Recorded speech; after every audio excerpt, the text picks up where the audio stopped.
Hi guys, welcome to my channel. Today நம்ம பார்க்க போகிறது ரீஜாசினியா எனிமீஸ் அப்படிங்கிற பிஎல் மேங்கா தான். ஸோ இந்த மேங்கோட ஸ்டார்டிங்லேயே இப்போ தான் நம்ம ரென் வந்து தூக்கத்துலேருந்து கண்ணை முழிக்கிறான். முழிச்சதுமே பக்கத்தில் யாரா இருக்கா அப்படின்னு பார்த்தா நம்ம சென். இவனுக்கு கை கால்லாம் உதறுது. நான் இங்கே என்ன பண்ணுறேன், எனக்கு ஏன் நேற்று நடந்த எதுவுமே ஞாபகம் இல்லை, நல்லா குடித்தேன், மப்லாம் ஏறிச்சு, அதுக்கப்புறம் என்ன ஆச்சு அப்படின்னு சொல்லிட்டு இவன் ரொம்ப திங்க் பண்ணுறான். சரி அப்படி நைஸாக எஸ் ஆயிடுவான், அவன் என்ன தூங்கிட்டு தானே இருக்கான் அப்படின்னு சொல்லிட்டு இவன் அங்கேருந்து ஓடலான்னு பார்த்தா கரெக்டாக நம்ம சென் எந்திரிச்சிடுறான். எந்திரிச்சதுமே இவனை பார்த்து எந்திரிச்சிட்டியா அப்படின்னு கேட்க, எந்திரிச்சிட்டேன்.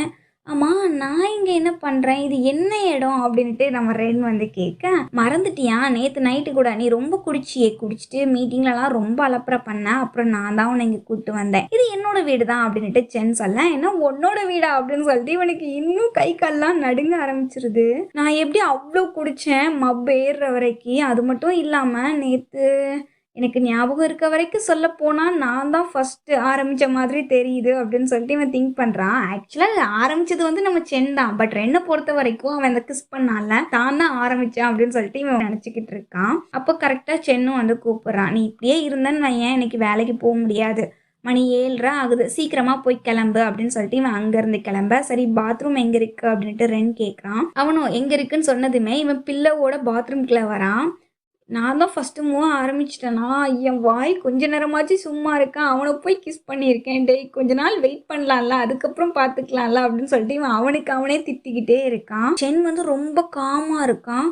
ஒருவேளை இது எல்லாம் அவனோட பிளானாக இருக்குமா, அவனோட வலையில் என்ன விழ வச்சுட்டானா அப்படின்னு சொல்லிட்டு இவனுக்கு டவுட்டாகவும் இருக்குது. அப்போ தான் அவன் அந்த ரெஸ்ட் ரூமை பார்க்குறான். பார்த்தா ஏதோ சூறாவளி வந்து புரட்டி போட்டு போன மாதிரி ரெஸ்ட் ரூமே கந்தல் கோலமாக இருக்குது. ரெஸ்ட் ரூம் ஏன் இவ்வளோ கர்ண கொடூரமாக இருக்குது அப்படின்னு சொல்லிட்டு இவன் அங்கே இருக்க ஒரு ஷாம்பு பாட்டிலை எடுக்கிறான். எடுத்ததுக்கு அப்புறம் தான் சாருக்கு இன்னும் ஞாபகம் வருது, இங்கேயும் அவங்க ரொமான்ஸ் பண்ணியிருக்காங்க. அதெல்லாம் நினைக்க இவனுக்கு ரொம்ப ஷாக்கிங்காக இருக்குது. அடி மேலே அடி விழுந்துக்கிட்டு இருக்குன்னு பார்த்தா நம்ம சென்னு கொஞ்சம் கூட டைமே கொடுக்க மாட்டேக்கான். கரெக்டாக பாத்ரூம்க்கு வெளில வந்து நின்றுக்கிட்டு, சென் நீ நல்லா இருக்கல்ல, உள்ள போய் ரொம்ப நேரம் ஆகுது, என்ன பண்ற அப்படின்னு கேட்க, இல்ல நான் நல்லா தான் இருக்கேன், என்ன கொஞ்சம் வயிறு வலி அப்படின்னு சொல்லிக்கிட்டு இருக்கேன். அப்படியா, இரு நான் உள்ள வரேன் அப்படின்னு சொல்லிட்டு அவனும் உள்ள வந்துடுறான். என்ன உள்ள வர்றியா அப்படின்னு சொல்லிட்டு இவனுக்கு இன்னும் கை கால்லாம் நடுங்குது. உடனே ரெஸ்ட் ரூம் போகிற மாதிரி கரெக்டாக அந்த டாய்லெட்டில் போய் உட்காந்துக்கிறான். அவனுக்கு இவன் நிலைமையெல்லாம் பார்த்து சிரிப்பு வருது. என் பிளானில் கரெக்டாக வந்து மாட்டிக்கிட்டான் அப்படின்னு சொல்லிட்டு இவன் படுற அவஸ்தையெல்லாம் நினச்சா அவன் சிரிச்சுக்கிட்டு இருக்கான் மனசுக்குள்ளே. எதுக்காக சிரிக்க அப்படின்ட்டு ரென் கேட்குறான். இல்லை நீ ரெஸ்ட் ரூம்க்கு வந்தால் சரி, பட் இன்னும் ஏன் இந்த பில்லோவை வச்சுக்கிட்டு இருக்க, நான் தான் எல்லாம் பார்த்துட்டேனே அப்படின்ட்டு இவன் அவனை பார்த்து கேட்க, நான் தான் உன்கிட்ட கேட்கணும், என்னோட ட்ரெஸ் எல்லாம் எங்கே, ஒரு ட்ரெஸ்ஸை கூட காணும் அப்படின்னு கேட்க, உன் ட்ரெஸ் எல்லாத்தையும் நான் தான் வாஷ் பண்ணி பால்கனியில் காய போட்டிருக்கேன், நான் வேணா போய் உனக்கு எடுத்துறட்டா அப்படின்ட்டு ரொம்ப அப்பாவியாக கேட்க, இல்லை நீ இங்கே இரு, நானே போய் என் ட்ரெஸ்ஸை எடுத்துக்கிறேன் அப்படின்னு சொல்லிட்டு இவன் பால்கனிக்கு போகிறான். அப்படி போகும்போது சென் வந்து இவனோட கையை பிடிச்சி, அன்னைக்கு பேட்மிண்டனில் நான் உன்னை பார்க்குறதுக்காக தான் வந்தேன், ஷியாவெல்லாம் பார்க்க வரலன்னு சொல்ல, எனக்கு தெரியும்னு சொல்கிறான். ஏன்னா அன்னைக்கே வந்து கசின் சொல்லியிருப்பான், நான் சென்னை கூப்பிட்டதுனால தான் நீ இப்போ கோவமாக இருக்கியா, அதனால தான் அப்செட்டாக இருக்கியான்னு கேட்டிருப்பான். அப்போ நீ தான் சென்னை கூப்பிட்டியா அப்படின்ட்டு அவனுக்கு அப்போவே தெரிஞ்சிருக்கும், ஷியா தான் ஏதோ ஓவர் சீன்லாம் போட்டிருக்கான் அப்படின்னு சொல்லிட்டு.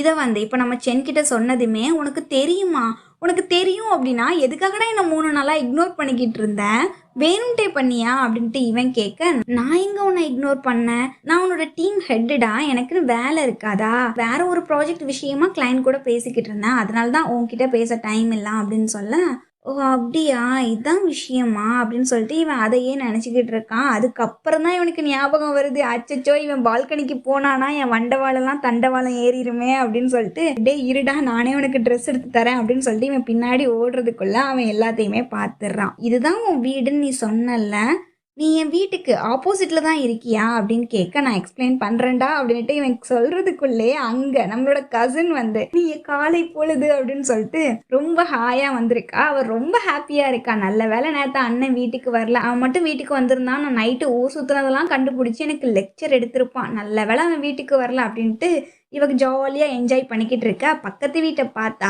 அங்கே யாரோ ஒருத்தங்க நியூடாக ஓடிக்கிட்டு இருக்காங்க. அதை பார்த்ததுமே பொண்ணுக்கு ரொம்ப ஷாக் ஆகிருது. கொஞ்ச நேரத்துக்கு முன்னாடி யாரோ இங்கிருந்து அங்க ஓடுனாங்கல்ல, அதுவும் நியூடா அப்படின்னு சொல்லிட்டு இவ பயத்துல நடுங்கிட்டு இருக்கா. இந்த சைடு ரென் வந்து வேகமா நம்ம சென்னோட வாயை பிடிச்சி மூடி வீட்டுக்குள்ள இழுத்துட்டு வந்துடுறான். நீ நேத்து நடந்ததையும் மறக்கல அப்படின்ட்டு சென் வந்து ரொம்ப அப்பாவியா கேக்குறான். அந்த டைம்ல கரெக்டா நம்ம கசின் கால் பண்ண, ஒரு நிமிஷம் இரு அப்படின்னு சொல்லிட்டு அவன் காலை வந்து அட்டன் பண்றான். இவன் ஹலோன்னு சொல்றதுக்குள்ளேயே அங்க அவ பதறா. டேய் அண்ணா, நீ எப்படா வீட்டுக்கு வர? ஏன் என்னாச்சு அப்படின்ட்டு இவன் பொறுமையா கேக்குறான். என்னாச்சா? நம்ம வீட்டுக்கு பக்கத்துல ஒரு அப்பார்ட்மெண்ட் இருக்குல்ல? ஆமா இருக்கு அப்படின்னு அவன் கேட்க, அங்க ஒரு நியூடான பையன் என் முன்னாடி ஓடுறான்டா அப்படின்னு சொல்ல, இங்க இதெல்லாம் கேட்டு கேட்டு சென்னுக்கு சிரிப்பு வருது. அவனால கண்ட்ரோலே பண்ண முடியல. இதை கேட்டதுமே நம்ம கசின் கேக்குறா, யாரோ சிரிக்கிற மாதிரிலாம் எனக்கு வாய்ஸ் கேக்கு, யார் அது அப்படின்ட்டு இவ கொஸ்டின் கேட்க, கொஞ்ச நேரம் வாயை முடிக்கிட்டு இரண்டா சிரிக்காதா அப்படின்னு சொல்ல, என்னால கண்ட்ரோல் பண்ண முடியல அப்படின்ட்டு சென் சொல்றான். அவன் வாய்ஸை கேட்டதுமே சென்னோட வாய்ஸ் மாதிரி தெரியுது. 2 பேரும் ஒன்னாவா இருக்காங்க அப்படின்ட்டு இவன் அடுத்த கொஸ்டின் கேட்கறதுக்குள்ளே அவன் காலை கட் பண்ணிடுறான். கொஞ்ச நேரம் சிரிக்காம இருடா, என் தங்கச்சிக்கு நான் உன் கூட இருக்கேன் அப்படிங்கிறத சொல்லணுங்கிறதுக்காகவே நீ இதெல்லாம் பண்ணிக்கிட்டு இருக்கியா? இல்ல அதெல்லாம் இல்ல, நீ இப்போ உண்மையை சொன்னா கூட ப்ராப்ளம் இல்லை. ஆனா இப்போ உன் தங்கச்சி வந்து ரொம்ப பயந்து போய் இருக்கா, பக்கத்து வீட்டுல யாரோ பொம்பளை புரிக்கு இருக்காங்கன்னு நினைச்சுக்கிட்டு. அதெல்லாம் நீ ஒரு வாட்டி அவகிட்ட பேசிறேன், உண்மையை சொல்லிறேன் அப்படின்னு சொல்ல இவன் கேட்குறான். என்ன சொல்ற? நீ பயப்படாதம்மா, நீ இப்போ ஒரு பார்த்தல்ல பொம்பளை பொய்க்கு, அது வேற யாரும் இல்லை, உன் அண்ணா தான். நீ என்னதான் நியூடா பார்த்தா அப்படின்னா சொல்ற அப்படின்ட்டு இவன் அவனை பார்த்து கேட்க, இதுல என்ன தப்பு இருக்கு சொல்லு அப்படின்ட்டு சென் சொல்றான். இவனுக்கு மண்டைக்கிட்ட கலண்டு போச்சா, எதுக்காக இந்த மாதிரிலாம் சொல்லிக்கிட்டு இருக்கான், அசால்ட்டா சொல்றான் நான் தான்ட்டு. எப்படி நான் அவளை ஃபேஸ் பண்ணுவேன்? அதுக்கப்புறம் இவன் லூஸா தான் ஆயிட்டான் அப்படின்னு சொல்லிட்டு இவன் கன்ஃபார்மே பண்ணிடுறான். கரெக்டா அடுத்து அவ சிஸ்டர் கால் பண்ணா இவன் மறுபடி கால் அட்டன் பண்ணி பேசுறான். ஏன்னா போலீஸா அப்படின்ட்டு இவன் பதற, இல்ல நீ போலீஸ்க்குலாம் போகாத, அவனுக்கு என்ன நிலைமையோ, ஒருவேளை அவன் கிட்ட ட்ரெஸ்ஸே இருந்திருக்காது, காய போட்ட ட்ரெஸ் எடுக்கிறதுக்கு கூட பால்கனிக்கு வந்திருக்கலாம்ல, அந்த டைம்ல நீ பார்த்துட்டு மிஸ் அண்டர்ஸ்டாண்ட் பண்ணியிருப்பா அப்படின்னு சொல்ல, இல்ல நீ தப்பா நினைச்சுக்கிட்டு இருக்க, இது ஃபர்ஸ்ட் டைம்லாம் இல்லை, நான் ஆல்ரெடி வந்து ஃபீல் பண்ணியிருக்கேன், யாரோ அந்த ஆப்போசிட் பில்டிங்ல இருந்து நம்மளை வாட்ச் பண்ற மாதிரி, கண்டிப்பா அங்க நம்மளை நோட்டை விடுறதுக்குனே ஒருத்தங்க இருக்காங்க, பீப்பிங் டாம் வந்து அங்க இருக்கு, நம்ம இதை போலீஸ்ல போய் சொல்லியே ஆகணும், இன்னைக்கு நியூடா நின்றுருக்கான், நாளைக்கு என்ன பண்ணுவான் சொல்ல முடியாது இல்ல, நம்ம போலீஸ்க்கு போகலாம் அப்படின்ட்டு அவ சொல்ல, கீப்பிங் டாமா அப்படின்னு சொல்லிட்டு நம்ம சென்னை பார்க்குறான். சென் வந்து எதுவுமே தெரியாத அப்பாவி மாதிரி நல்ல பிள்ளையா மூஞ்ச வச்சிருக்கான்.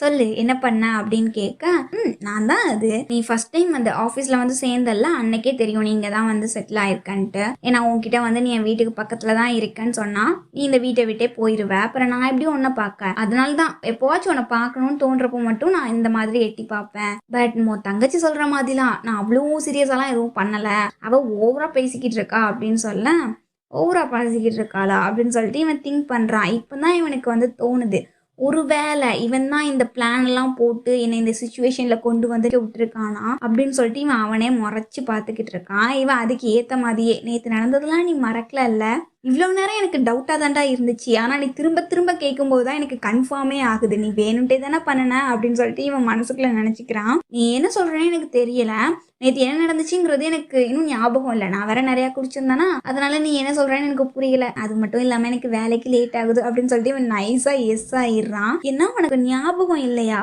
உனக்கு ஞாபகம் வரணும்னு தாண்டா நான் அந்த வீட்டையே கிளீன் பண்ணாம இவ்வளோ கேவலமா வச்சிருக்கேன், இப்போ வந்து நின்றுட்டு ஞாபகம் இல்லைன்னு சொல்ற, ஒருவேளை நீ என்கிட்ட இருந்து எஸ்கேப் ஆகணும்னு சொல்லிட்டு இந்த எக்ஸ்கியூஸை யூஸ் பண்றியா அப்படின்னு சொல்லிட்டு இவனுக்கும் வந்து ஸ்ட்ரைக் ஆகுது. திரும்ப கேட்க, இல்ல எனக்கு வந்து உண்மைக்குமே வந்து ஞாபகம் இல்லை, நான் வேணும்ட்டே தான் போயிலாம் சொல்லலாம், எனக்கு ஞாபகமே இல்லை அப்படின்னு சொல்லிட்டு இவன் அடிச்சு சத்தியம் பண்ணிடுறான். அதுக்கு மேல நம்ம சென்க்கும் என்ன பண்ணன்னு தெரியல. அதோட அங்க சீன் கட் ஆகுது. அதுக்கப்புறமா ஒரு ரெஸ்டாரண்ட்ல அவன் பிரதர் கிட்ட இதெல்லாம் சொல்றான். அவன் வந்து எத்தனை வாட்டி எனக்கு ஞாபகம் இல்லைன்னு சொல்றானோ அது வந்து கிளியரா அவனுக்கு தெரியல, அவனுக்கு ஞாபகம் இருக்கு, ஆனா உன்கிட்ட சொல்லணும்னு அவன் நினைக்கல, உன் பிளானை விட்டு எஸ் ஆகணுங்கிறதுக்காகவே அவன் அப்படி சொல்றான் அப்படின்னு சொல்ல, ஆமா நீ சொல்றதும் கரெக்டா தான் இருக்கு, அதுக்குன்னு நான் அவன்கிட்ட போய் டைரக்டாலாம் கேட்க முடியாதுல்ல நீ போய் சொல்றேன்ட்டு, அதை பத்தி எனக்கு தெரில, ஆனா எனக்கு ஒரே ஒரு டவுட் தான் இருக்கு, நீங்க 2 பேரும் பண்ணீங்களா என்ன அப்படின்னு கேட்க, அது ரொம்ப காம்ப்ளிகேட்டட் ஆனது அப்படின்னு சொல்ல, காம்ப்ளிகேட்டடா எனக்கு கொஞ்சம் டீட்டெயிலாக சொல்லு அப்படின்ட்டு அவன் பிரதரும் வெக்கமே இல்லாமல் கேட்குறான். இவனும் என்னால் டீட்டெயிலெல்லாம் எதுவும் எக்ஸ்பிளைன் பண்ண முடியாது அப்படின்ட்டு இப்படி நடந்துச்சுன்னா அவன் மனசுக்குள்ளேயே அவன் பேசிக்கிறான்.